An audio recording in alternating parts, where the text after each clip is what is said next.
बिस्मिल्लाहिर्रहमानिर्रहीम। हर देखने और सुनने वाले को अस्सलाम वालेकुम। इस उम्मीद के साथ कि आप जहां होंगे खुश होंगे, आज की वीडियो का आगाज़ करते हैं।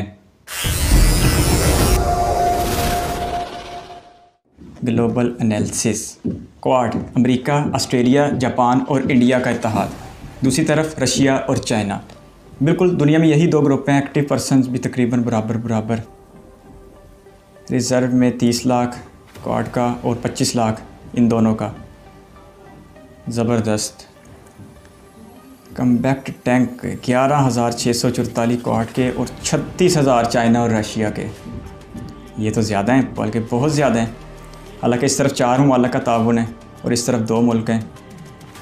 72,000 आर्मोर्ड व्हीकल और उधर 94,000।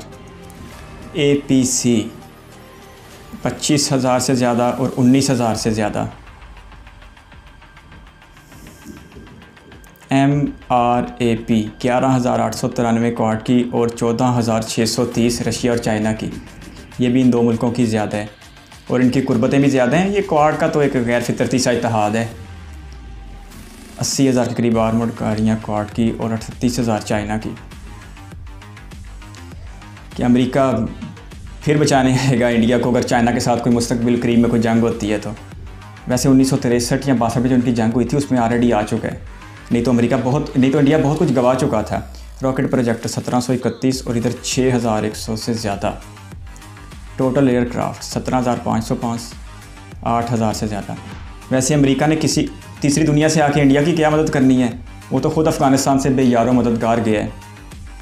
फाइटर एयरक्राफ्ट 3100, इधर 2400। ये क्वाड में इसमें सबसे बड़ा हिस्सा अमेरिका का है। अमेरिका की फ़ज़ाइया वाकई मजबूत तरीन है, लेकिन पता नहीं इनकी कारकर्दगी अफ़गानिस्तान में क्यों नहीं हमने देखी।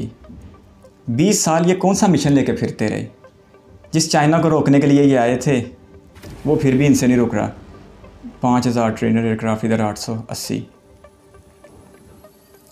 Total helicopters 8,943, 3,362। अमेरिका की सफारती हिकमत अमली, दिफाई हिकमत अमली अब इतनी कामयाब नहीं होती जितनी नाकाम हो जाती है। Attack helicopter 1260, 985। क्योंकि अमेरिका पे अब वो अरूज रह नहीं गया कि दुनिया उसकी अंधी तकलीद करे। 138, 293।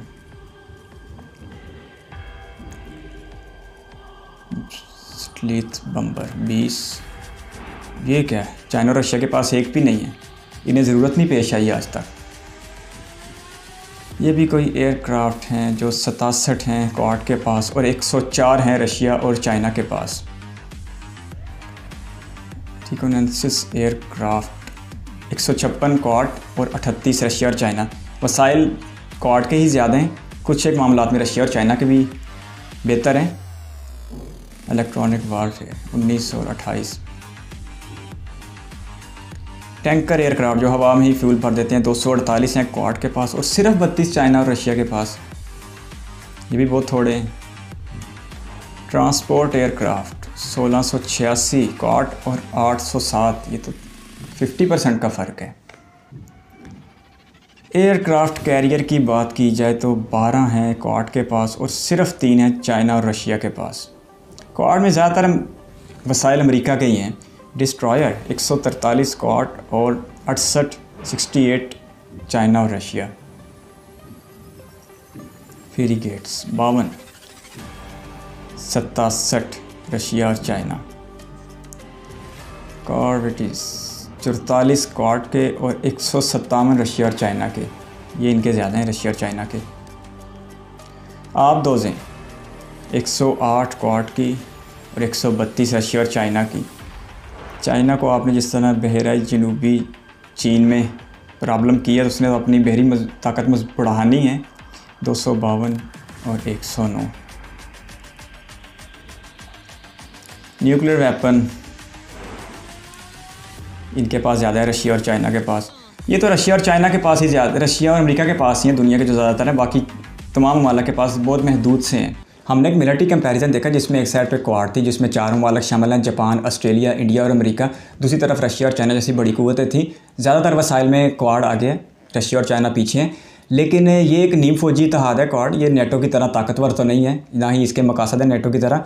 इसका वाहद मकसद यही था कि इस खित्ते में खुसूसन ये बहरा हिंद और बहर काहल, इसके अंदर चाइना की सरगर्मियों को महदूद करना, ताकि चाइना अपनी मुआशी सरगर्मियाँ और अपनी फ़ौजी सरगर्मियों में इसका दर आगे ना चला जाए कि कल को वो इंडिया और अमेरिका के लिए ख़तरा बन जाए। तो इसी मुस्तकबिल को तहफ़्फ़ुज़ देते हुए जापान, इंडिया, अमेरिका और ऑस्ट्रेलिया, इन चारों मालिक ने 2007 में एक इत्तेहाद बनाया था जिसे क्वाड के नाम से पुकारा जाता है। इनकी वक्तन फ़वक्तन मीटिंग भी होती रहती है, लेकिन ये कोई इतना फ़ाल या इतना सरगर्म नहीं है कि वो चाइना को लगाम डाल सके। हमने देखा है कि इन तमाम की मौजूदगी में भी चाइना बहुत तेज़ी से उभरती मईशत है, तेज़ी से उभरती फ़ौजी ताकत है।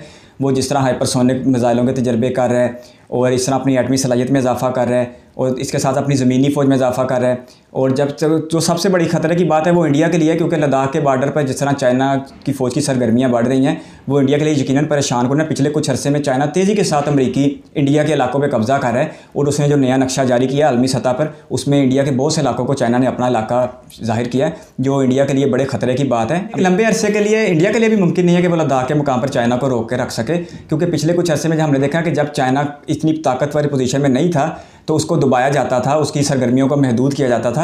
लेकिन अब चूँकि चाइना उभरती हुई दुनिया की सुपर पावर है तो उसे रोक पाना आसान नहीं हो रहा। अब इस तरह समझे कि चाइना इंडिया से पुराना इंतकाम ले रहा है और चाइना के फ़ौज इस वक्त बड़ी अग्रेसिव मूड में नज़र आ रही है। वो बिल्कुल ज़ीरो टॉलरेंस है उनके लिए। 2020 में हमने देखा जब लद्दाख में ताज़ा झड़पें शुरू हुई थी सरहद पे, तो इनके 20 से ज़्यादा फ़ौजी मारे गए थे। उसके अलावा इंडियन फ़ौज को डंडों से, सोटियों से भी बड़ा मारा था चाइना के फ़ौज ने। बाद में उसकी पहले तो इससे तरदीद की गई इंडिया फ़ौज की तरफ से, लेकिन बाद में फुटेज सामने आई तो फिर आंखों देखी मक्खी निगलनी पड़ी सबको। क्वाड गैर फितरती गैर मौसमी का इत्तेहाद है। सब चारों मालिक एक दूसरे से अपने मफाद के लिए वाबस्त हैं, जो कि आज नहीं तो कल टूट जाएगा। और अगर ना भी टूटा तो एक दूसरे के इतना काम नहीं आएगा जितना एक मुल्क जिस तरह चाइना खुद अपने आप के काम आके अपने दिफा को बरकरार रखेगा। इसलिए हर मुल्क को अपने दिफा का इंतज़ाम खुद करना है।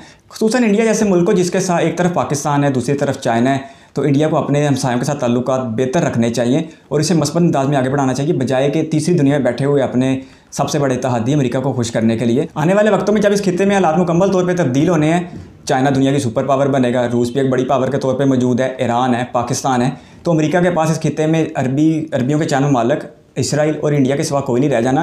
इसलिए इंडिया को भी अपनी सफारती सतह पे अपनी पॉलिसी में कुछ तब्दीली करनी चाहिए और अपने हमसायों को ज़्यादा अहमियत देनी चाहिए, बजाय कि तीसरी दुनिया में बैठे हुए अमेरिका को। इस खित्ते में अमेरिका के पल्ले तो खुद ये रह गया कि वो 20 साल जंग लड़ने के बाद, 2000 अरब डॉलर का नुकसान करवाने के बाद, अपने 2500 फ़ौजियों को जान से गंवाने के बाद और हज़ारों फ़ौजियों को हाथों और बाजुओं से महरूम करने के बाद बेयारो मददगार और ज़लीलो रुसवा होकर रात की तारीकी में यहाँ से निकला है। अमेरिका का अपना यही रिकॉर्ड है, तो वो इंडिया की मदद के लिए कहाँ से आने वाला। इसीलिए भारत को अपने सरहदी मामलात में अपने मफादात को तरजीह देनी चाहिए, ना कि तीसरी दुनिया में बैठे हुए अमेरिका के मफाद को।